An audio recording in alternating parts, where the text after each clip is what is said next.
시청자 여러분 안녕하십니까? 경인 지역의 주요 뉴스를 모아 전해드리는 일간경기TV 투데이샷 시작합니다. 첫 번째 소식입니다. 인천경제자유구역청은 한글로만 제공되고 있는 버스 정보 안내기의 각종 정보를 영문으로도 제공한다고 밝혔습니다.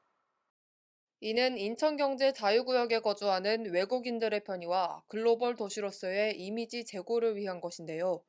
버스 도착 시간과 여유 좌석 유무, 날씨와 미세먼지 현황 등이 한글과 영문으로 번갈아 표시됩니다. 바로버스가 설치된 송도와 영종, 청라국제도시 등 총 143개에 설치되며 인천경제청은 교통안내 전광판 등 다른 스마트시티 관련 시설물에 대해서도 한글과 영문 병행 표기를 점진적으로 확대해 나갈 계획입니다. 다음 소식입니다. 최근 여성 1인 가구를 노리는 범죄가 급증하면서 여성들의 불안감이 커지고 있는데요. 이를 위해 성남시가 여성들의 안전한 주거 생활을 위한 우리집 지킴이 4종 세트 지원 사업을 펼칩니다.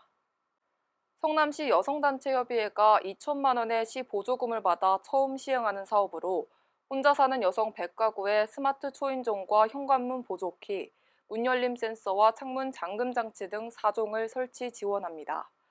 특히 스마트 초인종은 고화질 보안 감시 카메라와 인공지능 기능이 내장돼 문 밖에서 낯선 사람이 서성이거나 벨을 누르면 곧바로 스마트폰 앱으로 전송되며 외출 중에도 문 밖 상황을 실시간 확인해 위험에 대처할 수 있습니다. 다음 소식입니다. 이재명 경기도지사는 지방자치단체의 재난지원금 지급은 돈이 아닌 의지의 문제라며 최근 재난지원금 관련 지역 간 형평성 논란에 대해 반박했습니다. 이 지사는 오늘 SNS를 통해 재정 형편이 나쁜 비수도권은 국고로 재난소득을 지급해달라는 이철우 경북지사의 요구에 대해 재정자립 또는 가용예산 중 자치조달 비율을 말할 뿐 재정 능력과는 직접 관련이 없다고 주장했습니다. 이어 포천이나 인천시 등 수십여 곳의 사례를 보면 재난지원금 지급 여부나 선별 보편 선택은 예산 규모나 재정자립도 문제가 아닌 주민의사와 단체장의 결단 문제라고 덧붙였습니다. 다음 소식입니다. 백군기 용인시장은 코로나19 백신 접종용 최소 잔여형 주사기 제조사인 주식회사 두원메디텍을 방문해 소유석 대표를 비롯한 직원들을 격려하고 시설을 참관했습니다. 이는 두원메디텍이 질병관리청으로부터 코로나19 백신 접종용 주사기 납품업체로 선정돼 7월 말까지 2,750만 개의 주사기로 공급키로 해 격려 차원에서 마련됐는데요.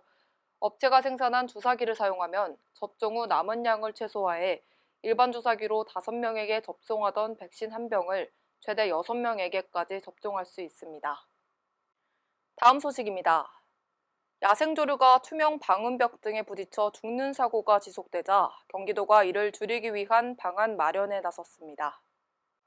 경기도는 오늘 공존을 위한 작은 배로로 야생조류 충돌 예방 정책을 추진한다고 밝혔는데요.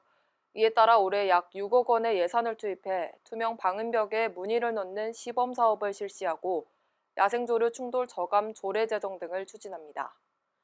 한편 자연 생태를 직접 관찰하고 공유하는 자연활동 플랫폼 네이처링에 따르면 최근 2년간 경기도에서 4,168마리의 새가 유리창과 부딪히는 사고가 발생했는데 이는 전국에서 가장 높은 수치라고 밝혔습니다.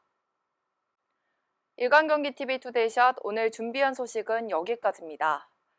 봄으로 가는 길목 2월의 마지막 주가 시작됐습니다. 오늘 한낮 기온이 10도를 웃돌며 포근했는데요. 시샘이라도 하듯 내일 또다시 반짝 추위가 찾아온다고 합니다. 큰 일교차로 감기 걸리지 않도록 조심하시기 바랍니다.